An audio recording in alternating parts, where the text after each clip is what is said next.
अस्सलाम वालेकुम। उम्मीद है आप सब खैरियत से होंगे और क्वेश्चन बैंक से प्रैक्टिस क्वेश्चन भी सॉल्व कर रहे होंगे, जिसका लिंक हमारे डिस्क्रिप्शन में मौजूद है। हमारे पास यहाँ पर बेसिकली आज जो हमें टॉपिक डिस्कस करना है वो है ग्रेविटेशन का। सही है। तो हम सबसे पहले यहाँ पर देखेंगे कि ग्रेविटेशन क्या होती है। तो सबसे पहले हमारे पास ग्रेविटेशन, तो ग्रेविटेशन ग्रेविटेशन मीन्स अट्रैक्शन। सही है। Gravitation means attraction. ग्रेविटेशन का मतलब है अट्रैक्शन। ठीक है, ओनली अट्रैक्शन। ठीक है। तो ग्रेविटेशन मीन्स अट्रैक्शन, राइट। सो जब भी बात की जाएगी ग्रेविटेशन की, तो इसका मतलब ये होगा कि हम बात कर रहे हैं अट्रैक्शन की। अब ये अट्रैक्शन कहाँ होती है? तो बेसिकली हमारे पास अट्रैक्शन होती है बिटवीन टू बॉडीज। ठीक है, अट्रैक्शन बिटवीन टू बॉडीज। तो हाँ, इसको हम देखते हैं। तो सबसे पहले हमारे पास है the force of attraction between two masses. ठीक है, दो मासेस के दरमियान जो फोर्स ऑफ अट्रैक्शन है उसको हम कहते हैं ग्रेविटेशन। ठीक है, responsible for the motion of the falling bodies towards earth. ठीक है, और जो कि रिस्पॉन्सिबल होती है हमारे पास, ठीक है, जो कि बॉडी को मूव करवाती है टूवर्ड्स द अर्थ, अर्थ की जाने बॉडी को मूव कराती है। ठीक है, the gravitational force is of very low strength. ठीक है, ग्रेविटेशनल फोर्स जो है बेसिकली हमारे पास, इसकी स्ट्रेंथ यानी कि ताकत जो है बहुत कम होती है, लो होती है। आप कह सकते हैं कि ये फोर्स है इसकी वैल्यू बहुत छोटी होती है as compare to the other forces. ठीक है ना, अगर इसको हम दूसरे फोर्सेस से कंपेयर करें तो ग्रेविटेशनल फोर्स की जो वैल्यू है वो हमें कम देखने को मिलती है। ठीक है, लाइक इलेक्ट्रोमैग्नेटिक फोर्स। अगर हम इलेक्ट्रोमैग्नेटिक फोर्स की बात करें या कूलम फोर्स की बात करें, अब इलेक्ट्रोमैग्नेटिक फोर्स या फिर कूलम फोर्स की बात की जाएगी तो ये वो फोर्सेस हैं जिनकी वैल्यू बहुत ज़्यादा होती है। ठीक है, इनकी स्ट्रेंथ हाई होती है, राइट। अब इसी चीज़ को एक्सप्लेन करने के लिए हमारे पास न्यूटन्स लॉ ऑफ ग्रेविटेशन है। न्यूटन ने बेसिकली अपना लॉ पेश किया था, तो इसको हम कहते हैं न्यूटन्स लॉ ऑफ ग्रेविटेशन। ठीक है, अभी लॉ क्या कहती है इसको हम देखते हैं। द लॉ स्टेट्स दैट, ये लॉ ये कहती है कि एवरी बॉडी, ठीक है, every body in this universe attracts every other body. सही है, इस यूनिवर्स में हमारे पास जो बॉडीज़ हैं, हर एक बॉडी दूसरे बॉडी को अट्रैक्ट करती है। सही है, विद अ फोर्स, फोर्स के साथ, मतलब वो जो बॉडी एक दूसरे को अट्रैक्ट कर रही हैं उनके दरमियान हमारे पास बेसिकली फोर्स पाई जाती है। ठीक है, उस फोर्स का नाम क्या है? उस फोर्स का नाम है ग्रेविटेशनल फोर्स। अभी जो हमारे पास ग्रेविटेशनल फोर्स है बेसिकली ये हमारे पास है डायरेक्टली प्रोपोर्शनल। ठीक है, which is directly proportional to the product of masses. ठीक है, मासेस के प्रोडक्ट के हमारे पास डायरेक्टली प्रोपोर्शनल होती है, राइट। तो इसका मतलब ये हुआ कि हम लिख सकते हैं कि हमारे पास जो फोर्स है वो डायरेक्टली प्रोपोर्शनल है प्रोडक्ट ऑफ मासेस के, m1 m2। ठीक है, m1 m2 के डायरेक्टली प्रोपोर्शनल है। अगर आप मासेस को बढ़ाते जाएंगे तो ऑब्वियस सी बात है इन दोनों मासेस के दरमियान जो फोर्स की वैल्यू है ये भी बढ़ते जाएगी। क्लियर है ये बात? Okay, and inversely proportional to the square of the distance between their centres. ठीक है, तो जो हमारे पास बेसिकली ये जो फोर्स है ये हमारे पास डिस्टेंस के, दोनों बॉडीज के डिस्टेंस के स्क्वायर के इनवर्सली प्रोपोर्शनल है, राइट। लेट्स से कि हमारे पास एक ऑब्जेक्ट है, ठीक है, जिसका मास है m1। ठीक है, हमारे पास एक और ऑब्जेक्ट है जिसके मास को हम कह रहे हैं m2। क्लियर है? ये दोनों मासेस फासले पर रखे गए, इस फासले को हम कहेंगे r, और ये फासला कहलाता है सेंटर टू सेंटर डिस्टेंस। ठीक है, this r is the distance. ठीक है, ये डिस्टेंस कहाँ से कहाँ तक है? सेंटर टू सेंटर, इस ऑब्जेक्ट के सेंटर से लेकर इस ऑब्जेक्ट के सेंटर तक। डेट इज वाई इस r को हम कह रहे हैं सेंटर टू सेंटर डिस्टेंस। ठीक है, अब क्योंकि यहाँ पर स्क्वायर है, that is why Newton's law of gravitation को इनवर्स स्क्वायर लॉ भी कहा जाता है। सही है, अब एक चीज नोट कर लीजिए आप यहाँ पर कि हमारे पास न्यूटन्स लॉ ऑफ ग्रेविटेशन को Newton's law Newton's law of, ठीक है, Newton's law of gravitation, Newton's law of gravitation is also known as is also known as inverse inverse square inverse square law. ठीक है, inverse square law को inverse square law भी कहते हैं। और अभी ये भी कह सकते हैं कि न्यूटन्स लॉ ऑफ ग्रेविटेशन जो है वो फॉलो करती है इनवर्स स्क्वायर लॉ, राइट। तो आपने ये बात याद रखनी है। ठीक है, इनवर्स स्क्वायर लॉ। सही है, अब दो रिजल्ट्स हमारे पास आ गए यहाँ से। अब इन दो रिजल्ट्स को हमने इस्तेमाल करना है। लेकिन उससे पहले ये जी हमारे पास है कांस्टेंट, तो इस जी की वैल्यू को हम देख लेते हैं और फिर हम इस रिजल्ट्स को आगे इस्तेमाल करेंगे, राइट। ठीक है, अब हम यहाँ पर देखते हैं वैल्यू ऑफ ग्रेविटेशनल कांस्टेंट। ठीक है, हमारे पास जो फॉर्मूले में कैपिटल जी था इसको हम कहते हैं ग्रेविटेशनल कांस्टेंट। ठीक है, तो बेसिकली ये जी हमारे पास है gravitational constant. The value of G is found by Lord Cavendish in 1798। ठीक है, तो कैवेंडिश ने बेसिकली 1798 में इस जी की वैल्यू को फाइंड आउट किया था। सही, in SI units the value of G is 6.673 exponent -11 newton meter square per KG square, right. It remains constant every place in the universe. ये हमारे पास जो कैपिटल जी है ये पूरे यूनिवर्स में कांस्टेंट रहती है। सही है, चेंज नहीं होती है कैपिटल जी की वैल्यू। और कहीं पर भी जाएं आप, मून पर, जुपिटर पे, मार्स पे, ठीक है, अर्थ पे, कहीं पर भी देखें तो ये वैल्यू कांस्टेंट है। इसीलिए हम कहते हैं कि बेसिकली न्यूटन्स का जो लॉ है ये यूनिवर्सल लॉ कहलाता है आमतौर पर। सही है, तो अब हमारे पास जो रिजल्ट्स हैं, जैसे कि हमें पता है कि F is equals G m1 m2 over R square है। तो अब इस फॉर्मूले को हम न्यूमेरिकल्स या एमसीक्यूज में किस तरह से यूटिलाइज करेंगे हमें ये देखना है, राइट। सबसे पहले यहाँ पर हम लोग देखते हैं रिलेशन। ठीक है, रिलेशन रिलेशन बिटवीन, ठीक है, एफ प्रोपोर्शनल m1 m2।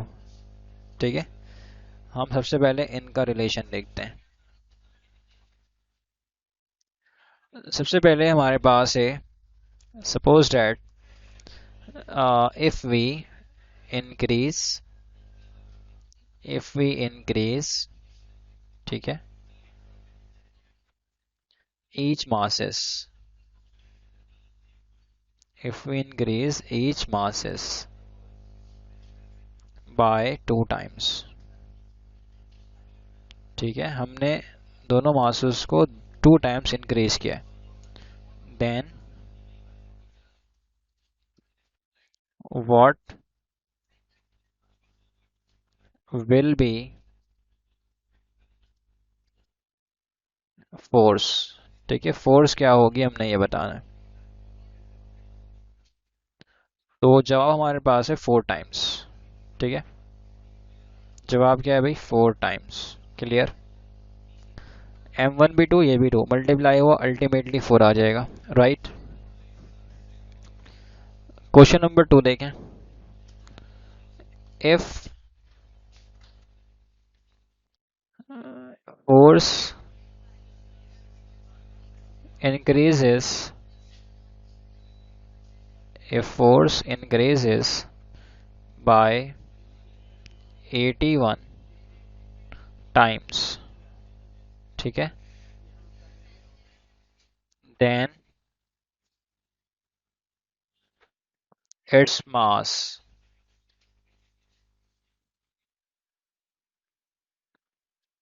ठीक है, increase by,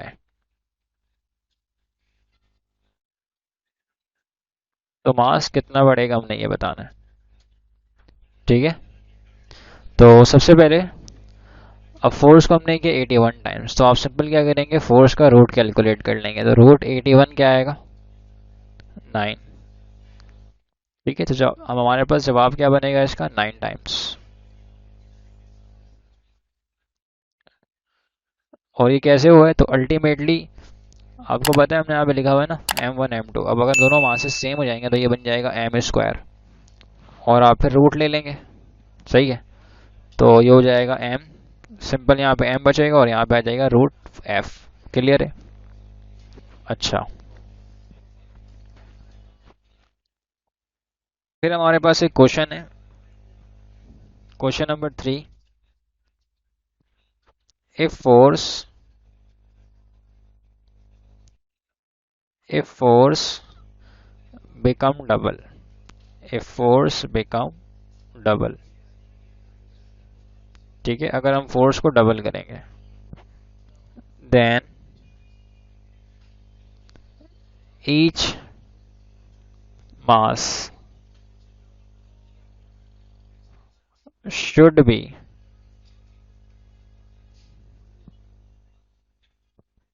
increased by, ठीक है, each mass should be increased by, तो कितना मास इंक्रीज होगा हमने ये बताना है, राइट। सो सिंपल आप याद रखें कि हमारे पास यहाँ पर हम लोग क्या कर रहे हैं, हम लोग यहाँ पर बेसिकली फोर्स को डबल कर रहे हैं। तो if force become double then each masses should be, अगर फोर्स को डबल करेंगे तो हर एक मास जो है वो कितना टाइम्स आएगा हमने ये बताना है। सही, तो जवाब हमारे पास है इसका 2 टाइम्स, स्क्वायर रूट 2 टाइम्स। ये कैसे? सो भाई सिंपल है, हमें पता है कि एफ हमारे पास प्रोपोर्शनल है m1, ठीक है, m2 के। अगर हम इसको करते हैं 2 टाइम्स, सही, फोर्स को, तो ये हो जाएगा 2f, ठीक है, इज इक्वल्स 2f, ठीक है ना। अब 2f किसके बराबर होगा, मैंने यहाँ पे रूट लिख दिया है, तो ये हो जाएगा स्क्वायर रूट 2m1, ठीक है, और ये हो जाएगा हमारे पास 2m2, और यहाँ पे आ जाएगा स्क्वायर रूट। क्लियर है? रूट से रूट कैंसिल हो जाएगा, तो अल्टीमेटली क्या आएगा, 2m1m2। सही है, तो हर एक मास जो है बेसिकली हमारे पास 2 times under root 2 times increase करेगा। तो ये इसका हमने बेसिकली शॉर्टकट यहाँ पे देखा है, राइट। अब हमारे पास है relation between F and R. सही, सो अब हम यहाँ पे रिलेशन देखते हैं, रिलेशन बिटवीन, ठीक है, F and R, force and separation, यानी कि जो डिस्टेंस है बिटवीन 2 मासेस, इनके दरमियान रिलेशन क्या होता है हमने ये देखना है। सही है, सो हमें ये पता है कि एफ जो है ये हमारे पास प्रोपोर्शनल है 1/r² के, राइट। सो सबसे पहली बात, अगर यहाँ पे हम लोग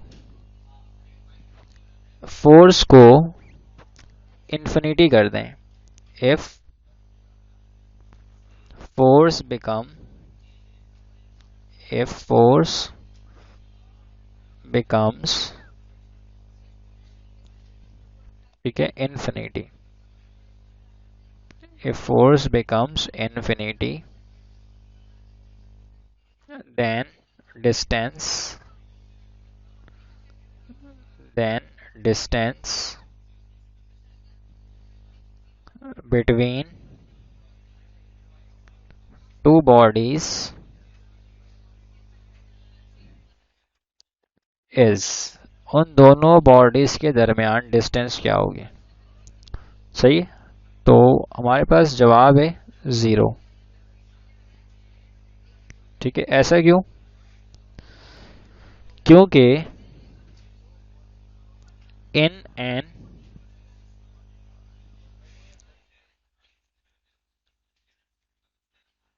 in an inverse relation, in an inverse relation, if one factor,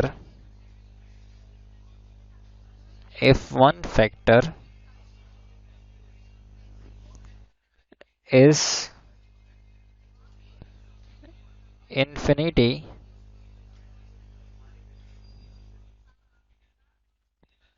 then other becomes 0.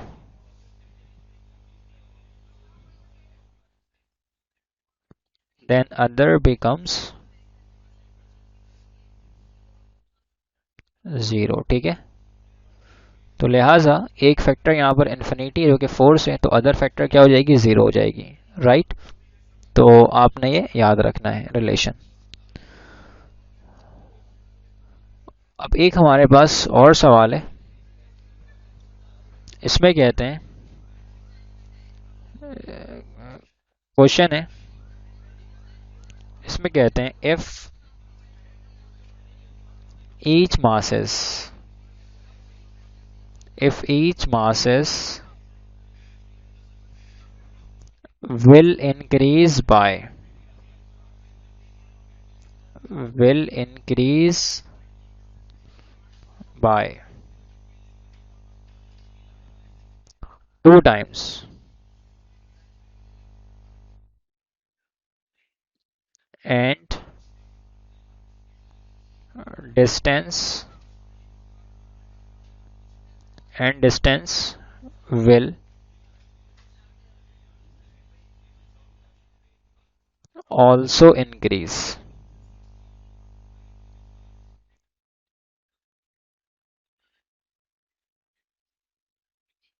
by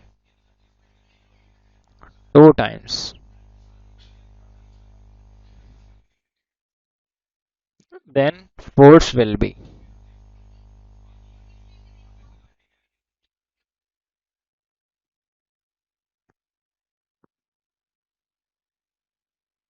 देखिए फोर्स क्या होगी हमने ये बताना है। तो हमारे पास फॉर्मूला क्या था, F इज इक्वल्स, ठीक है, या आप इसको इस तरह से देख लें, F proportional M1 M2 upon R square, ठीक है। अब मासेस को हमने इंक्रीज किया है दोनों को 2 टाइम्स, यानी कि M1 को भी 2 टाइम्स और M2 को भी 2 टाइम्स, तो ये हो जाएगा 2 इंटू 2, राइट। और ये हमारे पास है आर स्क्वायर, तो आर कितना है, 2 टाइम्स, डिस्टेंस को भी हमने इंक्रीज किया 2 टाइम्स, तो ये हो जाएगा इसका स्क्वायर, राइट। तो ये हो जाएगा 4 अपॉन 4, तो ये इससे कैंसिल, जवाब कितना आएगा 1। इसका मतलब है ये हो जाएगा हमारे पास सेम, ठीक है, नो चेंज बेसिकली। हमारे पास एक और रिलेशन है, इसको हम देख लेते हैं, ठीक है। और वो रिलेशन क्या है, तो सिंपल है कि भाई हमारे पास फोर्स और जो डिस्टेंस है उसका ताल्लुक इन्वर्स होता है, तो हम सिंपली लिखते हैं कि F1 upon F2,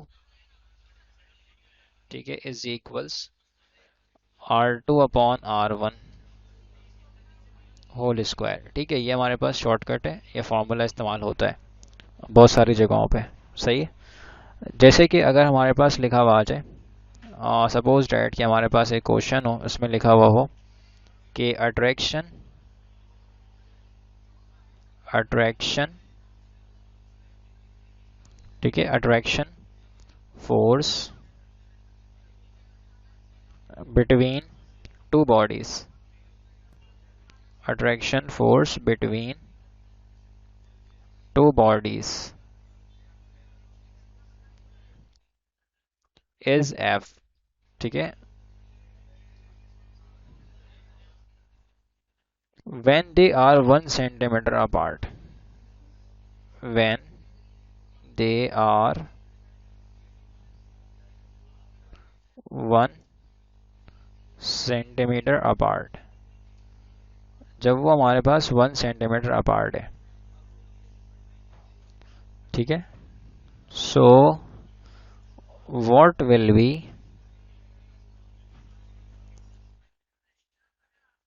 what will be the force if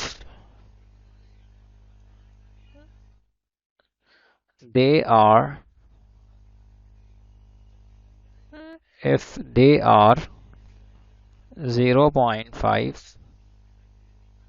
centimetre apart. ठीक है, हमने बेसिकली यहाँ पर ये बताना है। सबसे पहले यहाँ पे हमारे पास है F1 की वैल्यू हमारे पास है F के बराबर।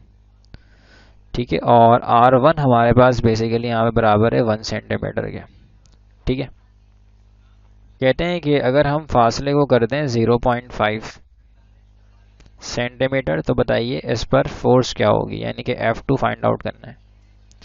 तो मैंने अभी आपको ऊपर क्या बताया था शॉर्टकट कि F1 upon F2 is equals R2 upon R1। ठीक है, इसका होल स्क्वायर। ठीक है, तो अब यहाँ पर हम लोग क्या कर सकते हैं, कन्वर्ट नहीं करें सेंटीमीटर, वो अल्टीमेटली हो जाएगा कैंसिल। F1 हमारे पास F के बराबर है, ये हो जाएगा F2। ठीक है, R2 हमारे पास है 0.5 सेंटीमीटर डिवाइड बाई R1 की वैल्यू हमारे पास है 1 सेंटीमीटर। ठीक है, और ये इसका होल स्क्वायर है। सेंटीमीटर से सेंटीमीटर आप कैंसिल कर दीजिए, ये हो जाएगा 5 अपॉन 10। सही है, यहाँ से हटा दिया डेसिमल तो यहाँ पे 0 लगा दिया 10, और इसके ऊपर आएगा हमारे पास स्क्वायर। कैंसिल करेंगे तो कितना आ जाएगा 2, यानी कि 1/2, और इसका आप लेंगे होल स्क्वायर। 1/2 के होल स्क्वायर का मतलब है 1/4। ठीक है, तो ये F अपॉन F2 है। तो F2 की वैल्यू यहाँ से क्या आएगी, क्रॉस मल्टीप्लाई कर लें तो F2 की वैल्यू यहाँ से आ जाएगी 4 टाइम्स F1 या 4 टाइम्स F। ठीक है, इसको आप लोग ऐसे भी लिख सकते हैं कि F2 हमारे पास बेसिकली बराबर है 4 टाइम्स F1 के, क्योंकि F हमारे पास बराबर है F1 के। तो it is up to you कि आप क्या लिखना चाह रहे हैं। ठीक है, दोनों चीज़ें हमारे पास बिल्कुल ठीक है। हमारे पास अब बेसिकली मास ऑफ अर्थ है। सही है, तो मास ऑफ अर्थ बेसिकली हम यहाँ पर देखना चाह रहे हैं कि अर्थ का मास क्या है। तो mass of the earth is calculated by this formula, m is equals r e square into G upon capital G. सही है, और इसकी वैल्यू आती है 6 एक्सपोनेंट 24 kg। और ये एक्सप्रेशन बेसिकली कैसे बना है तो आप जानते हैं ये कैसे बना है इक्वेशन। ठीक है ना, होता क्या है हमारे पास अर्थ पर हम बॉडी जिसके मास m होता है इसको हम प्लेस करवाते हैं। ठीक है, ये इसका सेंटर है तो ये कहलाता है R E radius of earth, और ये मास ऑफ अर्थ है। क्लियर है, तो बेसिकली हमारे पास F जो है ये W के बराबर होता है। तो F यहाँ पर फोर्सेस कैसे लिखी जाएगी, तो G small m multiply by M E upon R E का स्क्वायर। ये हमारे पास है ग्रेविटेशनल फोर्स इन दोनों बॉडीज के दरमियान, अर्थ एंड स्मॉल m। ठीक है, और वेट हमारे पास क्या है mg के बराबर, तो m से m कैंसिल। तो अल्टीमेटली यहाँ से अगर एम ई को सेपरेट करवाएंगे तो ये हो जाएगा हमारे पास R E square multiply by G E divide by capital G, जो कि एग्जैक्टली वही है जो यहाँ पर हमने डायरेक्ट लिखा हुआ है। तो अगर आप भूल जाएं ये किस तरह फॉर्मूला आया है तो उसको आप ड्राइव भी कर सकते हैं। ठीक है, तो यहाँ पर डिपेंड करता है। Okay, now average density of earth, हम लोग देखना चाहते हैं कि अर्थ की एवरेज डेंसिटी क्या है। सही है, तो सबसे पहले डेंसिटी ऑफ अर्थ को कैलकुलेट करते वक्त ये अज्यूम किया जाता है कि अर्थ हमारे पास परफेक्ट स्फीयर है। ठीक है, ये अज्यूम करने के बाद, ये मान लेने के बाद फिर हम लोग जो है वो आगे इसकी डेरिवेशन करते हैं। तो the average density of earth is obtained by using this formula. Density क्या होता है, मास अपॉन वॉल्यूम। तो बेसिकली हम लोग यहाँ पे कैलकुलेट करना चाह रहे हैं डेंसिटी ऑफ अर्थ, तो यहाँ पे आ जाएगा रॉ ई, यहाँ पे आ जाएगा M E mass of earth divide by volume of earth. ठीक है, तो बेसिकली ये हमारे पास है वॉल्यूम ऑफ अर्थ जो कि बराबर है 4/3 पाई आर ई क्यूब, क्योंकि हमने अर्थ को परफेक्ट स्फीयर ठीक है अज्यूम किया हुआ है, तो लिहाजा ये वॉल्यूम का फॉर्मूला एप्लीकेबल है in case of earth. Clear है, अब ये हमारे पास है वॉल्यूम ऑफ अर्थ। ठीक है, कांस्टेंट वैल्यू याद रखना पड़ेगा, और डेंसिटी हमारे पास आ रही है 5.5 एक्सपोनेंट 3, यानी कि आप मास ऑफ अर्थ पुट करें ये वाली वैल्यू ऊपर और ये पुट करें नीचे, इनका रेशियो ले लें तो आपके पास आएगा 5.5 एक्सपोनेंट 3 किलोग्राम पर मीटर क्यूब। ठीक है, तो बेसिकली ये हमारे पास है एवरेज डेंसिटी ऑफ अर्थ। ठीक है, अर्थ की एवरेज डेंसिटी। क्लियर है, अच्छा, मास ऑफ सन हमारे पास, उसको भी हम देख लेते हैं। ठीक है, मास ऑफ सन हमारे पास क्या है, जैसे अर्थ का मास है वैसे ही सन का भी मास होता है। क्लियर है? अब ये क्या होता है, कितना होता है, इसकी वैल्यू क्या होती है, ये सब देखते हैं हम लोग। ठीक है, तो अब चलें हम यहाँ पर देख लेते हैं mass of sun. So now we have mass of सन।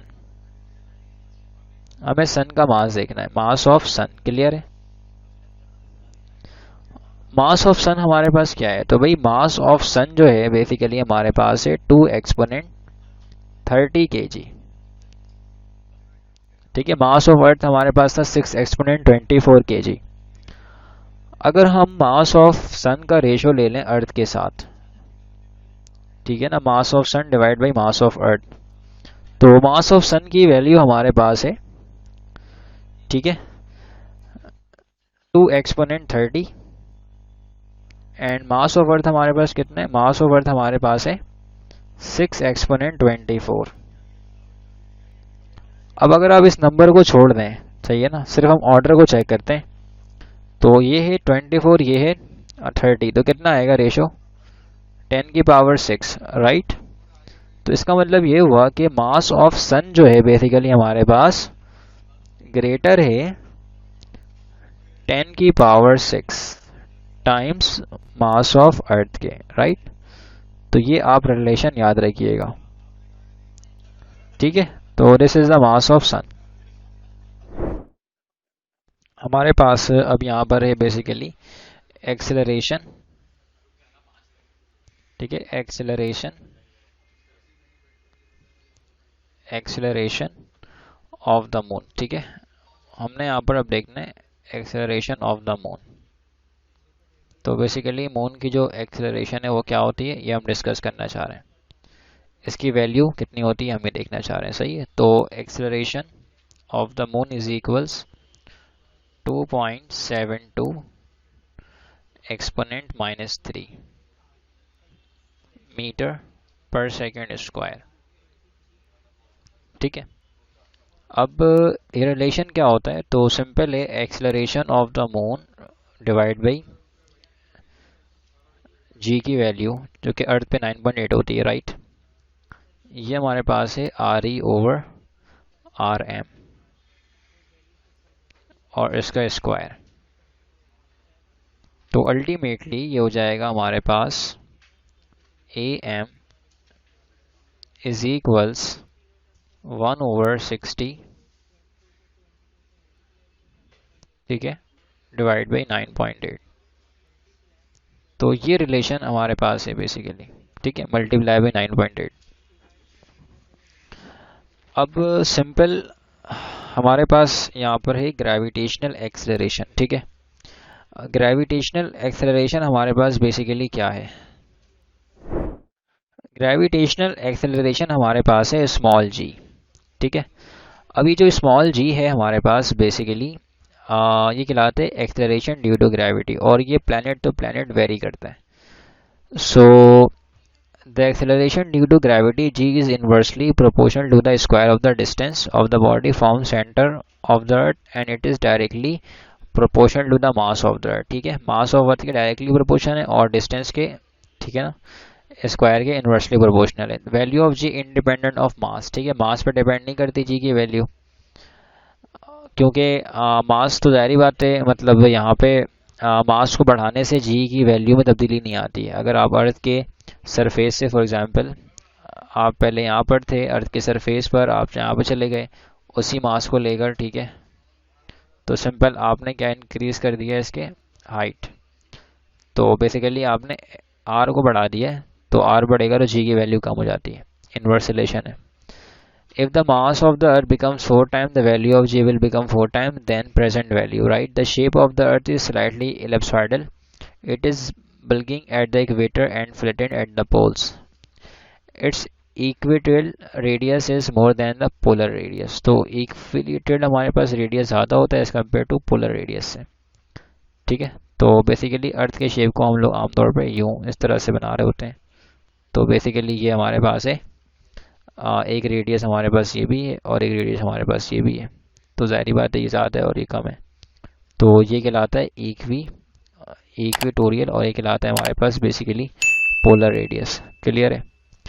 अब थोड़ा सा हम यहाँ पर एक डिफरेंस देखते हैं कि अगर हमारे पास स्मॉल जी आ जाए और अगर हमारे पास कैपिटल जी आ जाए तो इसमें फ़र्क क्या होता है।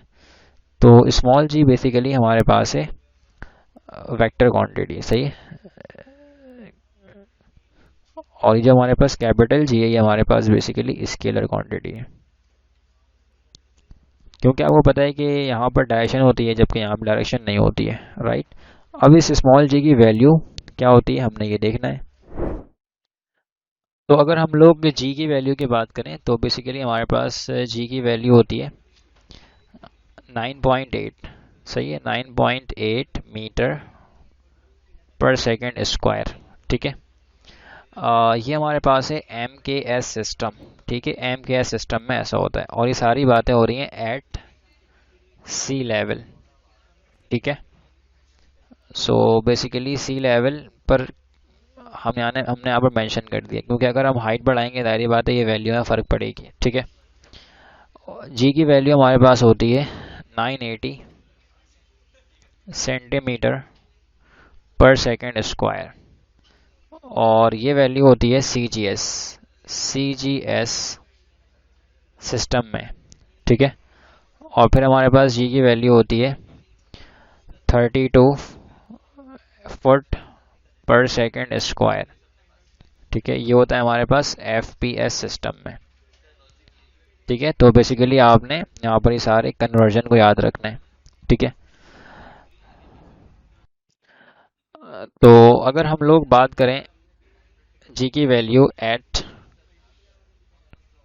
एट एच एल्टीट्यूड पर, सही है, अगर हम लोग एल्टीट्यूड पर देखें तो बेसिकली अब जी की वैल्यू क्या होगी, तो ये हम फाइंड आउट कर सकते हैं इस फॉर्मूले की मदद से।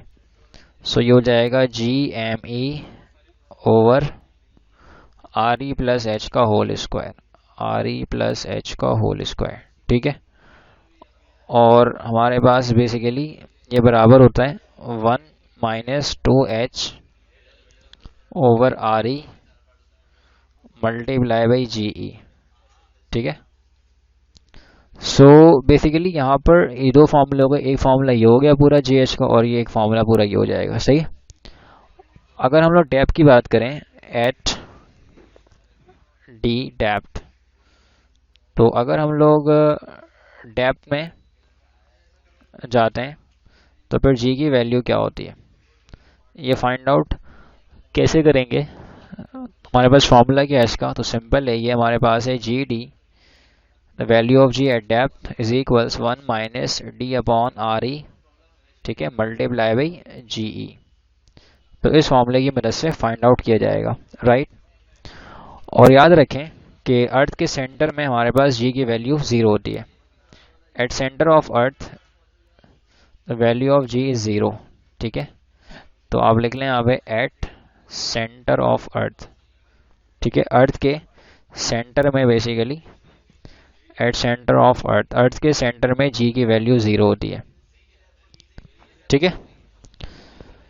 अब हमारे पास बेसिकली जी एच यहाँ पर अगर हम हाइट पे जा रहे हैं सो जी एच की वैल्यू हमारे पास यहाँ पे कम हो रही होती है जी के मुकाबले में, और यहाँ पर भी ऐसे ही होता है। ठीक है, लेकिन हमारे पास वैल्यू ऑफ डिक्रीज जो है वो हाइट पर जो है वो बहुत जल्दी कम हो रही होती है, यानी कि the value of G decreases at a faster rate at height H than depth D. सही है, कमी दोनों में आ रही होती है लेकिन बहुत तेज़ी से कमी कहाँ पे आती है, हाइट पर जाने पर आती है। सही, तो ये आपने याद रखना है। ठीक है। सो फॉर एग्जांपल हमारे पास यहाँ पर एक क्वेश्चन है जिसमें पूछते ही हैं, क्वेश्चन में कह रहे हैं कि लेट्स से कि हमारे पास एक क्वेश्चन है, इसमें लिखा हुआ है कि at what distance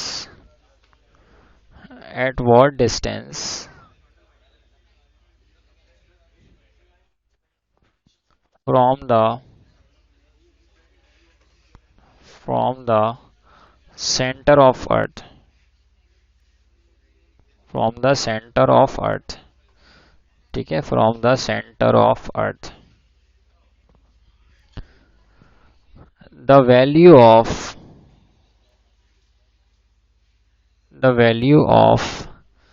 g becomes, ठीक है, the value of g becomes half, the value of g become half। हमें ये बताना है बेसिकली कि हम कितने फासले पर जाएं कि जो g की वैल्यू है वो हमारे पास क्या हो जाए, हाफ। क्लियर है? तो इसके लिए हमारे पास शॉर्टकट क्या है? तो देखें, शॉर्टकट हमारे पास इसका ये है, इसको हम लोग सॉल्व कर सकते हैं इंटरवल वाले फॉर्मूले से भी, बट वो काफ़ी ज़्यादा लंबा हो जाएगा, तो लिहाजा टाइम इतना होता नहीं है। तो हमारे पास शॉर्टकट इसका ये है कि आर ई प्लस एच वो डिस्टेंस है, ठीक है, जहाँ पर हम जाएंगे, जिस हाइट पर हम जाएंगे। सो ये बराबर है हमारे पास स्क्वायर रूट रेसिप्रोकल, रेसिप्रोकल, ठीक है, reciprocal of value of G, ठीक है, reciprocal of value of G multiply by R E, ठीक है, ये फॉर्मूला है। तो अब g की वैल्यू हमारे पास क्या है, हाफ है, g की वैल्यू हमारे पास है हाफ, तो इसका रेसिप्रोकल क्या हो जाएगा, 2। यूनिट छोड़ दें आप, सही है। तो यहाँ पे इसका मतलब हमारे पास रूट में क्या आ जाएगा, 2, और मल्टीप्लाई हो रहा है आर ई से, तो हमारे पास जवाब आ गया √2 आर ई, जस्ट सिंपल। ठीक है, तो बहुत आसान है ये फॉर्मूला, हमारे पास बहुत आसान है। ठीक है, तो इससे हम लोग इसको सॉल्व कर सकते हैं बआसानी। तो this is basically are E plus H, ये हमारे पास है आर ई प्लस एच। ठीक है, हमारे पास अब एक और क्वेश्चन है, इसमें कहते हैं हमारे पास कि a man of weight, a man, ठीक है, of wait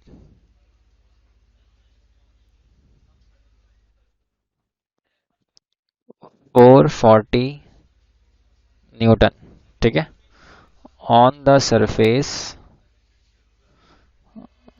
on the surface of earth, on the surface of earth, ठीक है, अर्थ के सरफेस पर, what will, what will be, what will be his weight, what will be his weight of radius, of radius above the earth's surface, ठीक है। सो हमने ये बताना है कि बेसिकली उस मैन की वेट क्या होगी, सही है, उस मैन का जो वेट है वो क्या होगा अगर हम हाइट पर जाते हैं, कितने हाइट पर, जितना हमारे पास अर्थ का रेडियस है। तो इसका मतलब यहाँ पे हमारे पास जो बेसिकली एच है वो क्या है, आर ई के बराबर। तो आर ई की वैल्यू कितनी है, 1 है, सही है, यानी कि एच बराबर है आर ई के, तो मैंने आर ई को यहाँ पे 1 लिखा हुआ है, कोफिशिएंट इसका 1 है, राइट। सो इसका हमारे पास शॉर्टकट क्या होगा, तो ये हमारे पास आ जाएगा W dash is equals 1 over, ठीक है, 1 plus value of R E, ठीक है, value of R E whole square multiply by W E, earth के पर जो वेट है बेसिकली उस बॉडी का वो यहाँ पर आ जाएगा। ठीक है, तो हमारे पास बेसिकली यहाँ पर हम लिखेंगे 1, और ये आ जाएगा 1 प्लस वैल्यू ऑफ आर ई हमारे पास कितना है, 1, तो सिंपल आपने यहाँ 1 पुट करना है और इसका हो जाएगा स्क्वायर, ठीक है, and multiply by W E. तो अर्थ के सरफेस पर वेट हमारे पास है 440, ठीक है, दिस इज 440।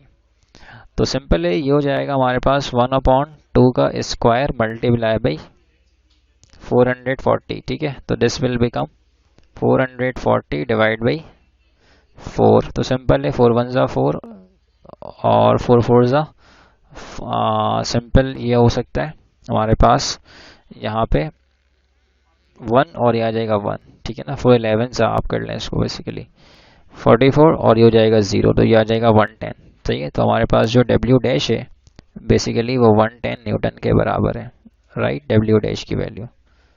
सो बेसिकली ये हमारे पास है। हमारे पास यहाँ पर एक क्वेश्चन जिसमें लिखा हुआ है कि moon has mass 1/96 of that earth and has 1/4 diameter to that of earth. The weight of man on moon will be, सही है। तो बेसिकली जो मैन है उसका वेट मून पर क्या होगा हमने ये बताना है। तो इसके लिए हमारे पास शॉर्टकट है कि डब्ल्यू प्राइम बराबर है मास, ठीक है, मास टाइम्स, ठीक है, मास टाइम्स ओवर आर और डी, ठीक है ना। इसमें से चाहे रेडियस दिया हुआ है या फिर डायमीटर, इसका आप स्क्वायर ले लेंगे एंड मल्टीप्लाई बाई डब्ल्यू ई, ठीक है, वेट ऑन अर्थ। तो ये हो जाएगा। अब मास हमारे पास कितना दिया हुआ है 1/96 और डायमीटर कितना दिया हुआ है 1/4, ठीक है। और इसका आपने स्क्वायर भी करना है इनटू डब्ल्यू ई, इसको हमने ऐसे छोड़ दिया, सही है। तो अब ये क्या हो जाएगा सॉल्व करने के बाद, तो सिंपल है, ये हो जाएगा 1/96 divide by 1/16 multiply by W E. तो सॉल्व कर लें इसको। So this will become multiply by W E, सही। So this will become W prime is equals 1/96 multiply by 16, सही है। इसको हमने जस्ट क्या कर लिया, 1/96 को हमने यहाँ पर ऐसे लिख दिया और इसको हमने कर लिया रेसिप्रोकल, ठीक है। और ये हो जाएगा डब्ल्यू ई।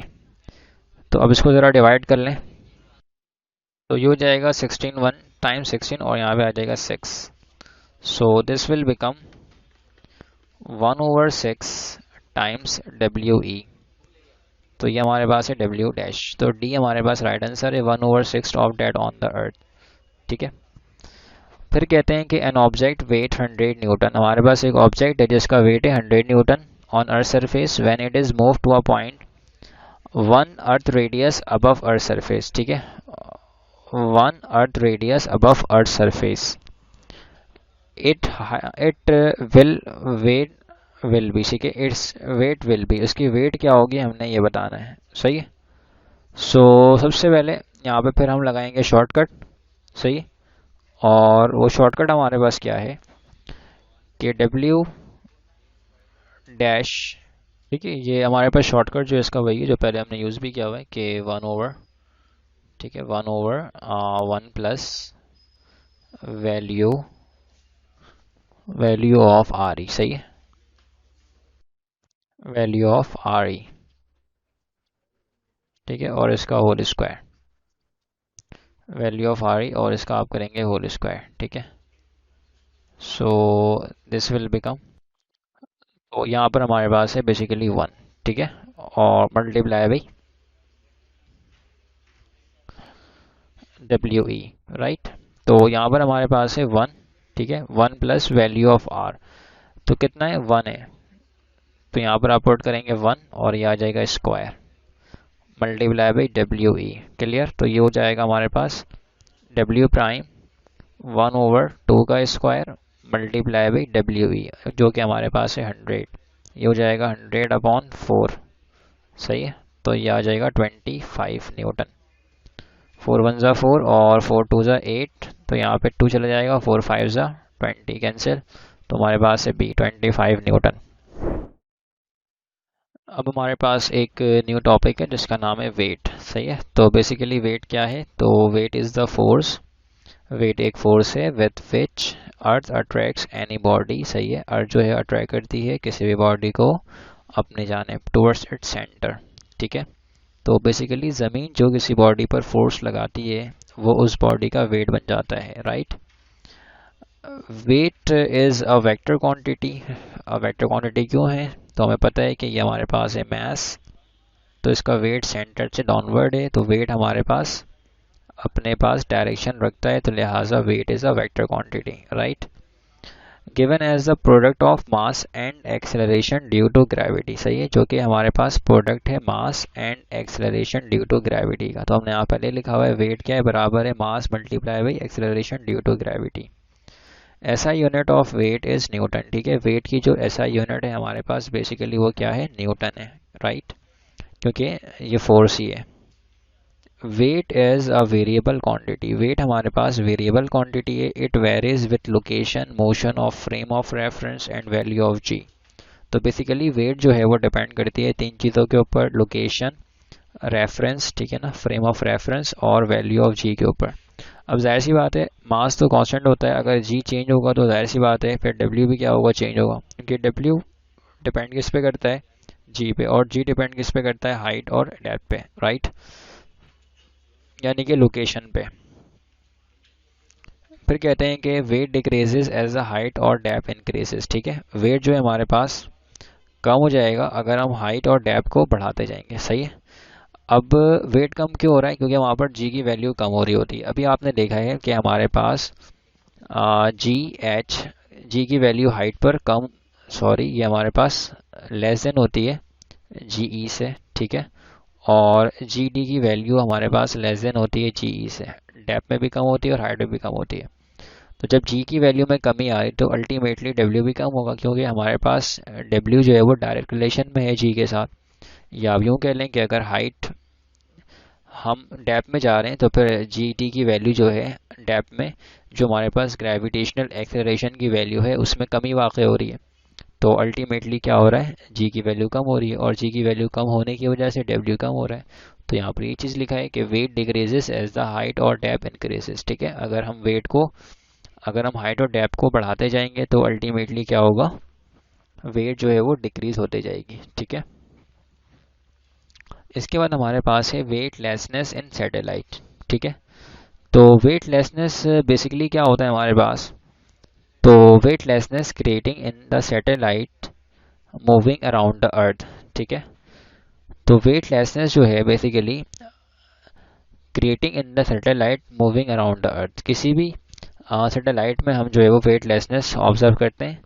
तो वेटलेसनेस होती क्या चीज़ है बेसिकली, तो वेटलेसनेस हमारे पास एक कंडीशन होती है जिसमें बॉडी की जो अपेरेंट वेट है वो ज़ीरो हो जाती है। तो आप कह सकते हैं कि weightlessness is the condition in which apparent wait of the body become zero. Clear है? अच्छा, ऐसा क्यों होता है, अच्छा ये क्यों होता है ऐसा, तो हमारे पास है because their centripetal acceleration is balanced with the acceleration due to gravity. तो बेसिकली सेंट्रीपिटल एक्सेलरेशन जो है ऑब्जेक्टिव वो बैलेंस हो रही होती है एक्सेलरेशन ड्यू टू ग्रेविटी से। तो इसका मतलब है कि वहाँ पर फिर हमारे पास फ्री फॉलिंग वाली कंडीशन आ जाती होगी, राइट। अब अपेरेंट वेट और रियल वेट में क्या फ़र्क होता है, तो अपेरेंट वेट बेसिकली हमें देखने को मिलता है, और इसकी मिसाल हम समझते हैं एलिवेटर के एग्जाम्पल से, ठीक है। तो सबसे पहले हम लोग यहाँ पर एलिवेटर वाली मिसाल से इस बात को समझने की कोशिश करते हैं। हमारे पास बेसिकली हम वेटलेसनेस को समझ सकते हैं। आप कह सकते हैं कि weightlessness can be understood with the help of an example of an elevator, सही है। वेटलेसनेस को हम अंडरस्टैंड कर सकते हैं एग्जांपल ऑफ एन एलिवेटर की मदद से। तो अगर हम लोग यहाँ पर एलिवेटर वाली एग्जांपल को मानकर चलें, तो what is elevator, elevator is nothing, it is just a lift, सही है। ये हमारे पास एक लिफ्ट है, इसके अलावा कुछ भी नहीं है। तो सबसे पहले हम यहाँ पर एलिवेटर की पिक्चर बनाकर समझने की कोशिश करते हैं, राइट। तो सबसे पहले अगर हम एलिवेटर को ऑब्जर्व करें फ्रॉम आउटसाइड, तो हमें एलिवेटर जो है वो कुछ इस तरह से देखने को मिलेगा, ठीक है। तो बेसिकली आउटसाइड से अगर हम देखेंगे तो हमें एलिवेटर इस तरह से देखने को मिलेगा। तो एलिवेटर को बेसिकली हमने बांधा होता है कॉर्ड से या फिर रोप से, ठीक है ना, इस तरह से, और पीछे हमने पूरा सिस्टम लगाया होता है जिसको ये लिफ्ट को ये खींच रही होती है बेसिकली। तो ये सेंटर से होता है, जाहिर सी बात है, तो ये सेंटर से होता है हमारे पास, और इसमें एक पर्सन है जिसको हमने स्टैंडिंग पोजीशन में देखा है। अब अगर हमारे पास बेसिकली ये जो लिफ्ट है, अब इस बंदे के समेत इस ऑब्जेक्ट के साथ साथ इस पूरे लिफ्ट का जो वेट है वो कहाँ होगा, सेंटर से डाउनवर्ड होगा, एग्जैक्टली राइट। और इस कॉर्ड पे या फिर रोप में हमारे पास जो टेंशन है वो टी कहलाएगा, सही है। अब अगर यहाँ पर हम समझने की कोशिश करें तो टी हमारे पास टेंशन है और इसी को कहते हैं अपेरेंट वेट, ठीक है ना, इसी को हम पढ़ते हैं अपेरेंट वेट, ठीक है, अपेरेंट वेट, वो वेट जो कि हम मूविंग फ्रेम के अंदर ऑब्जर्व करते हैं, ठीक है, ऐसा आप कह सकते हैं। तो सबसे पहली कंडीशन यहाँ पर हम लोग ये मानकर चलते हैं कि when elevator is at rest, ठीक है, यानी कि लिफ्ट जो है ये रेस्ट में है और मूविंग विद यूनिफॉर्म वेलोसिटी, या तो ये रुकी हुई है या तो ये चल रही है यूनिफॉर्म वेलोसिटी के साथ। तो the force use to lift the bodies in it equal to the weight, ठीक है ना, जो फोर्स है हमारे पास लिफ्ट करने के लिए वो वेट के बराबर है।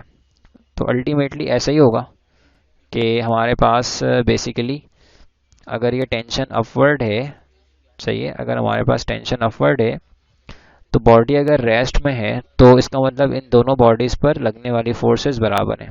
तो इसका मतलब है इस केस में, इस वाले केस में हमारे पास क्या होगा, इस वाले केस में हमारे पास, चलें इसको हम नंबर 1 कह देते हैं, तो इस वाले केस में हमारे पास क्या होगा, टी बराबर हो जाएगा डब्ल्यू के, सही, जो कि हमारे पास है एम जी के बराबर। अब चाहे बॉडी रुके, रेस्ट में रहे या बॉडी मूव करे कांस्टेंट वेलोसिटी के साथ, तो कंडीशन ये वाली आएगी, सही है। ये मैं आपको आगे चेक कराऊंगा किस तरह से होगा। When the bodies are moving upward, सही है, अगर बॉडी मूव कर रही है upward with an acceleration A, ठीक है, कुछ एक्सेलरेशन के साथ ये बेसिकली अपवर्ड जा रही है। The force use to lift is, ठीक है ना, जो फोर्स बेसिकली इसको लिफ्ट करेगी, उठाएगी, वो हमारे पास है M A plus M G. अभी कैसे आया, तो सिंपल सी बात है, अगर हम अपवर्ड वाली कंडीशन मान रहे हैं, अगर इसको हम 2 कह दें, अगर हम अपवर्ड वाली कंडीशन मान के चल रहे हैं तो अपवर्ड के लिए हमारे पास क्या होना चाहिए, टी ग्रेटर डब्ल्यू से, ये वाली फोर्स ज़्यादा होनी चाहिए वेट से, तभी तो ये लिफ्ट ऊपर जाएगा, ठीक है। तो ये हो जाएगा T minus W is equal F, net force आ गया। तो इसको हम लिख सकते हैं T minus M G is equals M A, so this will become T is equals M G, ये हमारे पास हो जाएगा पॉजिटिव, सही है ना। तो ये हो जाएगा एम ए और यहाँ पर था माइनस, तो यहाँ पर आगे plus, plus M G, right.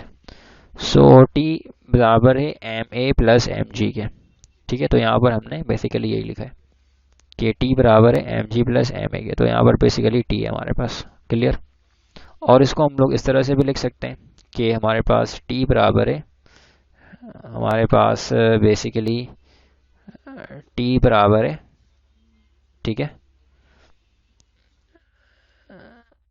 M common ले लें तो ये हो जाएगा ए प्लस जी, ठीक है।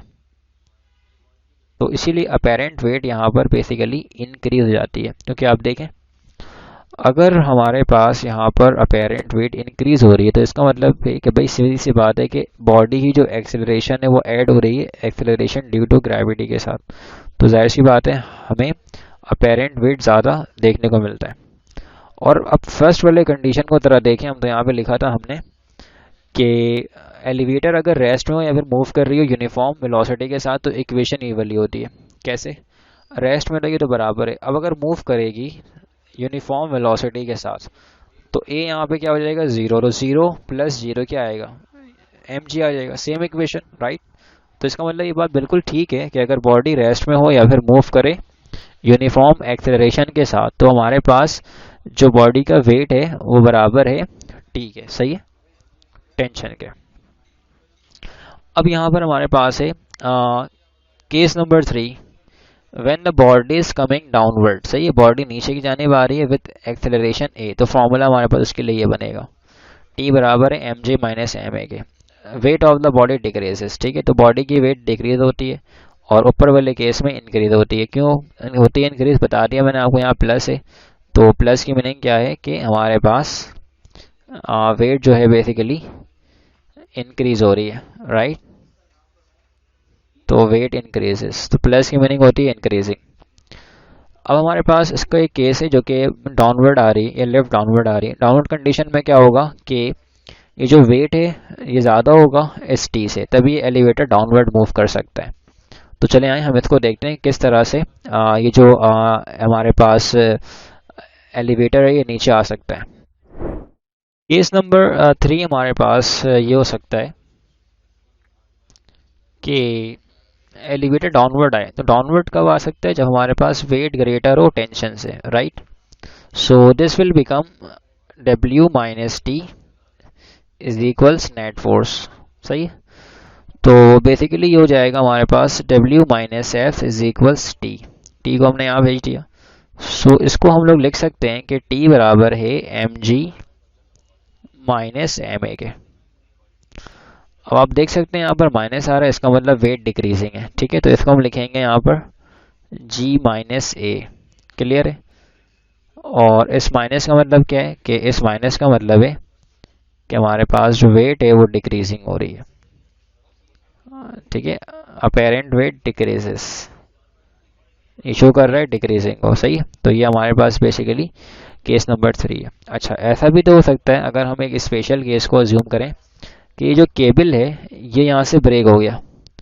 जैसे ही केबल ब्रेक होगा तो अब जाहिर सी बात है जो इस पूरे एलिवेटर की जो मोशन है वो कैसी होगी? मोशन अंडर द ग्रेविटी होगी, राइट। तो इस वाले कंडीशन में बॉडी की वेट क्या होगी हम लोग ये देख लेते हैं। तो केस नंबर 4 हमारे पास यहाँ पर ये हो सकता है कि when when a cable of an elevator breaks. ठीक है, अगर हमारे पास एलिवेटर की केबल टूट जाए फिर क्या होगा? तो फिर कंडीशन ये वाली है डाउनवर्ड वाली, एलिवेटर जाहिर बात है नीचे आएगा। तो इसके लिए इक्वेशन तो हमने पहले से बनाई हुई है कि हमारे पास एम जी माइनस ए है, राइट। सो अगर हमारे पास यहाँ पर जी माइनस ए है डाउनवर्ड के लिए, तो अगर एलिवेटर की केबल जो है वो ब्रेक हो गई है और एलिवेटर जो है वो फ्री फॉलिंग वाली कंडीशन में, तो इसका मतलब एलिवेटर की जो एक्सेलरेशन है ए वो किसके बराबर है बेसिकली? तो वो हमारे पास बराबर है जी के। एक्सेलरेशन ड्यू टू ग्रेविटी के बराबर होगी, राइट। तो ये हो जाएगा एम जी माइनस ए किसके बराबर है? जी के। तो ये हो जाएगा एम इंटू ज़ीरो। सही है। तो ये सब कुछ मल्टीप्लाई हुआ, जवाब क्या आ जाएगा? ज़ीरो आ जाएगा।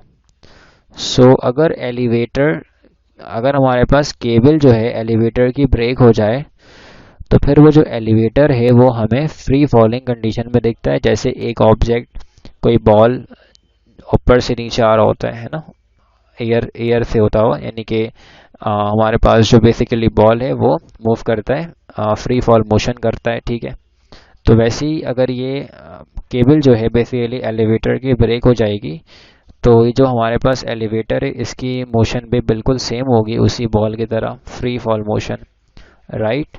तो बिल्कुल ये नीचे आएगी एक बॉल की तरह फ्री फॉल मोशन करते हुए। तो इसकी जो एक्सेलरेशन है वो acceleration of basically acceleration due to gravity होगी, तभी हमने यहाँ पर लिखा था ए बराबर है जी के। तो इस कंडीशन पर हमें जो बॉडी की अपेरेंट वेट है वो हमें देखने को मिलती है ज़ीरो। सही है। तो इसका मतलब ये हुआ कि बॉडी की जो अपेरेंट वेट है वो ज़ीरो हो जाएगी इस वाले कंडीशन में, और इसी कंडीशन को हम कहते हैं वेटलेसनेस। सही है। अब बाकी हमने ऊपर तमाम केसेस किए हैं तो उसमें हमने यही देखा है कि हमारे पास केस नंबर 1 में एलिवेटर जो है वो अपवर्ड जा रहा है, राइट।